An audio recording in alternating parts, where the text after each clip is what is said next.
फागुन 21 गतेका लागि तोकिएको प्रतिनिधि सभा निर्वाचन आउन अब 70 दिन बाँकी छ। राजनीतिक दलहरूले प्रत्यक्ष तथा समानुपातित उम्मेद्वार सिफारिसको काम गरिरहेका छन्। यस्तोमा विघटित प्रतिनिधि सभाको सबैभन्दा ठूलो दल नेपाली कांग्रेसका 3 पदाधिकारी सहित 7 जना नेताले आगामी निर्वाचन नलड्ने घोषणा गरेका हुन्।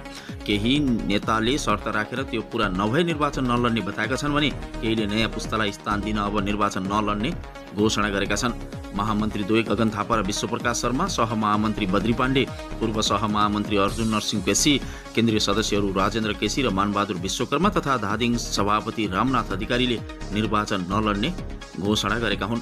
नलड्ने घोषणा गरेका मध्ये महामन्त्री र सहमहामन्त्री पाण्डेले शर्त राखेका छन्।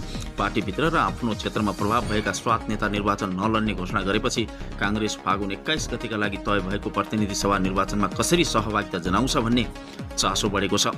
महामन्त्री थापा र शर्माले बिहिबार पार्टी केन्द्रीय कार्यालय सानेपामा बसेको केन्द्रीय कार्य सम्पादन समिति बैठकमा फागुन 21 गतेको निर्वाचनमा उम्मेद्वार नहुने घोषणा गरेका हुन्। महामन्त्री थापाले निर्वाचनसम्म नेतृत्व नफेरिए निर्वाचन नलड्ने बैठकमा बताएका थिए।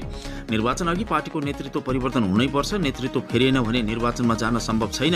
नेतृत्व परिवर्तन नगरी निर्वाचनमा जाने हो भने को निर्वाचन लड्ने हो लड्नुहोस्, म चाहिँ लड्दिन, थापाले भनेका थिए। थापाले गत भदौ 23 र 24 गते भएको जेन्जी आन्दोलनपछि नै नेतृत्व परिवर्तन गरेर मात्रै निर्वाचनमा जानुपर्ने सार्वजनिक रूपमा बताउँदै आएका छन्।